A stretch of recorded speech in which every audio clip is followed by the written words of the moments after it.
Ce fut toute une aventure de se rendre à la COP. On est parti, nous sommes partis samedi matin à 8h. Nous sommes arrivés à Glasgow aux alentours de 10h, 10h30, même 11h moins quart. Le vol était long, quand même 17h, 3-4 pays, de connaître toute la logistique et les règles liées à la Covid, ce fut extrêmement complexe. Mais une fois arrivé, bien sûr, il y avait énormément de monde. Pouvoir accéder avoir accès à un taxi fut aussi un périple. Arrivé à Glasgow, nous nous sommes trompés de bâtiment. Dans ce cas-là, on atterrit au 6 au lieu d'aller au 25. Alors, tout en panique, c'est certain que nous avons cherché l'information pour pouvoir nous rendre à bon port. Et à la fin, ce que l'on a fini par faire, c'est d'aller chercher les tests Covid parce que nous devons nous tester tous les jours. Donc, il fallait impérativement que nous ayons accès à nos tests le dimanche de notre arrivée.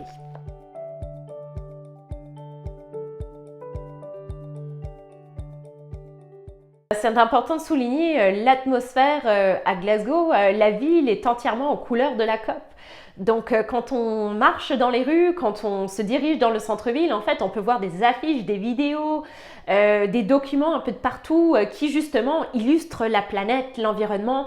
Ce qu'on remarque aussi, ce sont toutes les publicités des entreprises qui indiquent en quelque sorte ce qu'elles font pour réduire les émissions de gaz à effet de serre, mais aussi contribuer à l'investissement dans les ressources, dans les énergies renouvelables.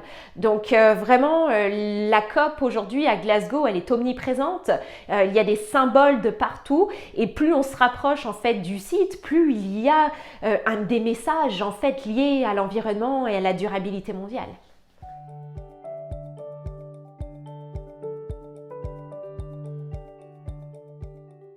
La première chose auquel on devait penser, en plus des tests Covid, c'était d'obtenir notre certificat, notre badge en quelque sorte, pour pouvoir en fait entrer sur le site. Alors nous sommes allés sur le site de la COP le jour de notre arrivée, dimanche. Là, on a découvert des barricades un peu de partout, des barrières de métal qui sont d'une hauteur quand même assez impressionnante. On est passé à travers toute la sécurité pour pouvoir rentrer sur le site. Une fois qu'on était sur le site, on est repassé à nouveau à travers une sécurité similaire à celle que l'on trouve dans les aéroports. Donc fouille, on a vidé nos sacs, vraiment ils ont regardé tout ça dans les détails. Une fois qu'on a pu passer en fait la sécurité, on s'est dirigé directement au bureau des inscriptions où nous avons pu obtenir en quelques minutes en fait notre badge d'observateur. Puis ce qu'on a décidé de faire, c'est de visiter la zone. Donc nous sommes rentrés un peu davantage dans la zone bleue, qui est la zone où se situent en fait toutes les conversations et les négociations et où il y a eu aussi, où il va y avoir en quelque sorte les discours des leaders politiques. Alors on a découvert les salles principales et ce qu'on a découvert aussi, c'est que la zone verte est en fait séparée de la zone bleue. Elle est de l'autre côté de la rivière, donc ça nous prend soit une marche à pied d'une dizaine de minutes ou de prendre l'autobus qui a été entièrement dédié à la COP pour pouvoir se rendre sur le site.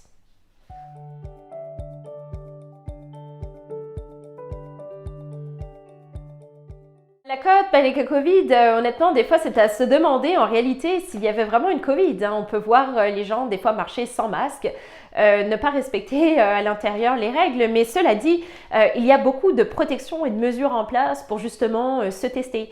Donc, depuis que nous sommes arrivés, en fait, nous faisons le test antigène. Ici, on a récupéré une boîte qui n'est pas celle officielle de la COP. On a réussi à la trouver à la gare centrale et nous devons nous tester tous les jours, rentrer l'information et le résultat des tests sur le site officiel du gouvernement du Royaume-Uni.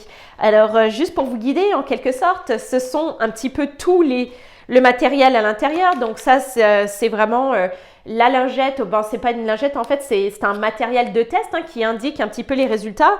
Là, nous avons le grand coton-tige géant que nous devons utiliser.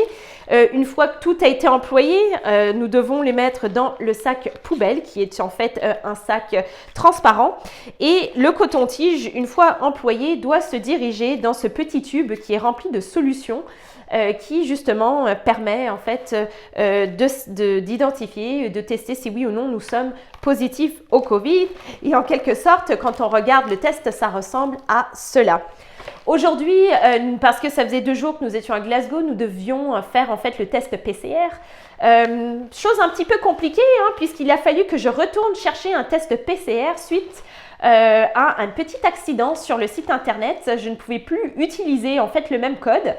Du coup, mon test n'était plus valide. Donc, nous sommes retournés aller chercher un test PCR dans la zone verte. Ce test était à envoyer par la poste et puisque j'ai ma copie, voici un petit peu à quoi ça ressemblait.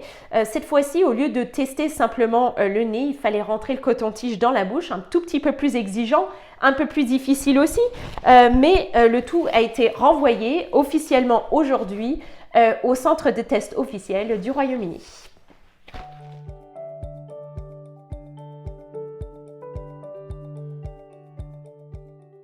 Pour suivre le tout à la COP, c'est un peu un défi en quelque sorte. Heureusement que nous avons accès aux horaires, ça nous permet un petit peu de suivre en quelque sorte les grandes activités. Cependant, l'horaire change constamment. Donc, nous sommes souvent sur nos téléphones, sur nos ordinateurs pour vérifier les heures et les horaires des activités. La plupart des activités officielles ont lieu entre aujourd'hui et demain. Les négociations, les groupes de travail continuent tout au long de la semaine jusqu'à la fin de la COP en novembre, le 12 novembre. Cela dit, les activités en fait qui ont lieu dans la zone verte commencent dès demain avec l'OCDE. Donc nous avons hâte vraiment de regarder, de suivre un petit peu l'horaire. C'est sûr qu'il faut être extrêmement attentif.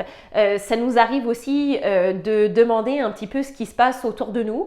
Je dois admettre en fait que CANRAC nous aide énormément parce que tous les jours ils font un briefing. Jusqu'à présent ils l'ont fait le matin, maintenant ils vont le faire l'après-midi, mais c'est une opportunité extraordinaire de rencontrer les autres observateurs, les ONG, mais aussi de poser les questions et puis de s'entraider entre Canadiens.